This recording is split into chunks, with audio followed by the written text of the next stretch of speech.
नमस्कार मंडळी, ढाबा स्टाईलचा हा पहाडी बैंगन मसाला बैंगनमध्ये माझी ही सर्वात फेवरेट रेसिपी आहे आणि तुमचीसुद्धा ती फेवरेट होईल. एकदा तुम्ही या पद्धतीनं करून तर पहा.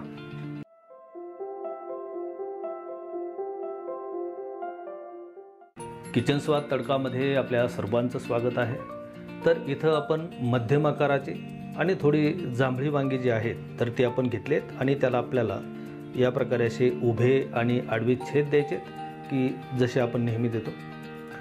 वांगी इथे अगदी काटेरी वांगी जरी गावरान भेटली तरी चालतील, परंतु खूप छोटे वांगे असतील तर थोडासा त्याला कडवटपणा असतो. त्यामुळं मध्यम आकाराची वांगी आपल्याला घ्यायची आहेत आणि मिठाच्या पाण्यामध्ये आपण एकदा दोनदा चांगले स्वच्छ एकदा त्याला धुवून घेऊया आणि वांगी आपल्याला धुवून स्वच्छ करून बाजूला ठेवून द्यायचे पाणी टाकून. आता हा पहाडी बैंगन मसाला बनवण्यासाठी आपण इथे 2 कांदे आपल्याला भाजून घ्यायचे. तर इथे अगदी काळसर रंगावरती आपल्याला भाजून आपण घेणार आहोत. तोपर्यंत इथे आपण कढईमध्ये साधारण 3 टेबलस्पून हरभऱ्याची डाळ इथे आपण अगदी थोड्याशा तेलात किंवा अगदी तशीही भाजली तरी चालेल. त्यानंतर शेंगदाणे इथे घेतलेत आपण साधारण 1 वाटी. तर शेंगदाण्याचं प्रमाण इथे तुमच्या आवडीनुसार तुम्ही कमी जास्त करू शकता. तर कांदे आपले इथे आता अगदी भाजत आले आहेत आणि शेंगदाणे देखील आपण तेल न टाकता इथं भाजून घेतले आहेत.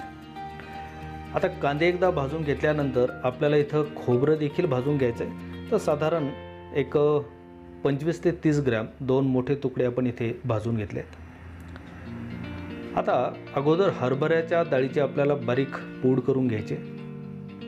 यानंतर यामध्ये आपण जे 2 कांदे आत्ता भाजले तर कांदे टाकूया आणि खोबरं आपण जे भाजून घेतले तर बारीक त्याचे मी काप करून घेतलेत की जेणेकरून मिक्सरमध्ये ते व्यवस्थित बारीक व्हावं. आणि गरज पडल्यास थोडंसं पाणी टाका, 10-12 लसणाच्या पाकळ्या टाका आणि याची अशी फाईन पेस्ट आपल्याला करून घ्यायची आहे.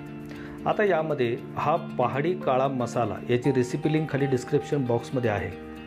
यानंतर काश्मीरी लाल मिरची पावडर, हळद, यानंतर जिरा पावडर, यानंतर इथे आपण धना पावडर आणि कांदा लसूण मसाला देखील आपल्याला साधारण 1 ते 1.5 टेबलस्पून यामध्ये टाकायचा आहे.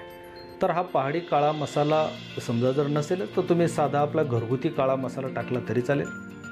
आणि थोडंसं मीठ ॲड करून आपण पुन्हा एकदा मिक्सरमध्ये थोडं फिरवून घेऊया आणि आपला हे वाटण आपलं इथं तयार झालं आहे.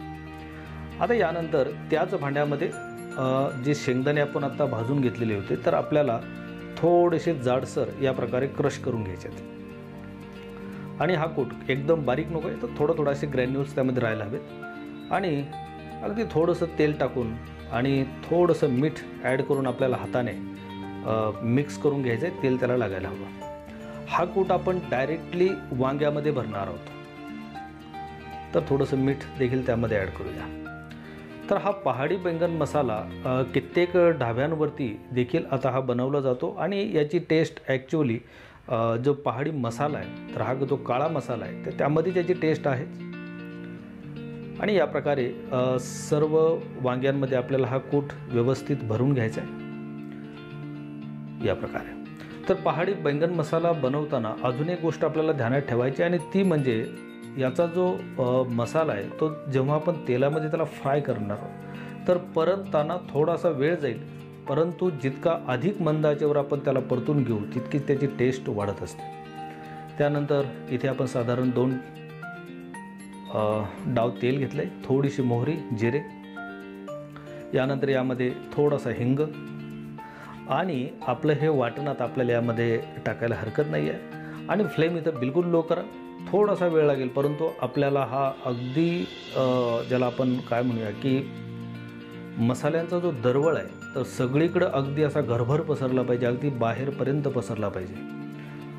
तोपर्यंत आपल्याला याला परतत राहावं लागणार आहे आणि हळूहळू मसाला तेल देखील सोडायला लागेल, त्यावरून आपल्याला अंदाज येईलच. आणि आता यामध्ये आपण कूट भरून ठेवलेले वांगे आता टाकायला हरकत नाही आहे. तर या प्रकारे सर्व वांगे आपण यामध्ये ॲड केले आहेत. थोडंसं मिक्स करून घ्या जेणेकरून हा मसाला जो आहे वांग्यांनाही थोडा बहुत लागायला हवा. आता ॲक्च्युली हे वाटण आपल्याला वाटू शकतं असं की हे वाटण वांग्यामध्ये का नाही भरलं, तर यामध्ये आपण बहुतांश मसाले कच्चे टाकलेले होते, हळद वगैरे, आणि थोडेसे ते परतून वांग्यामध्ये जर भरले असते तर मग ते व्यवस्थित परतले जात नाहीत. तर त्यामुळं आपण ते सेपरेटली परतून घेतले आहेत आणि दाण्याचा कूट शेंगदाणे भाजलेले असल्यामुळं त्याला गरज नव्हती. एक 2 मिनिटाची फक्त वाफ काढली आणि आता आपल्याला अगदी उकळतं गरम पाणी टाकायचं, पण खूप नाही, अगदी शिंपडल्यासारखं इथे अर्धी वाटी आपण टाकली. आणि गरजेनुसार, आता ही जांभळी वांगी थोडीशी लवकर शिजतात, परंतु हेच जर काटेरी गावरान वांगी असतील तर त्याला शिजायला थोडासा अधिक वेळ लागतो. आणि पुन्हा एकदा आपल्याला एक 5 ते 7 मिनिटाची वाफ द्यावी लागणार आहे. तर या प्रकारे इथे पुन्हा एकदा आपण वाफ दिली आहे आणि आता ही वांगी थोडीशी कोवळी असल्यामुळं आणि ही जांभळी वांगी तशीही लवकर शिजतात, किंवा गरज वाटल्यास तुम्ही अजून थोडंसं गरम पाणी टाकून पुन्हा एकदा त्याला शिजवू शकता. आणि या प्रकारे आपला हा पहाडी बैंगन मसाला ढाब्याच्या पद्धतीचा आणि अगदी तशीच चव असलेला बिलकुल तयार आहे. कशाही बरोबर एन्जॉय करा, अगदी मजा येईल.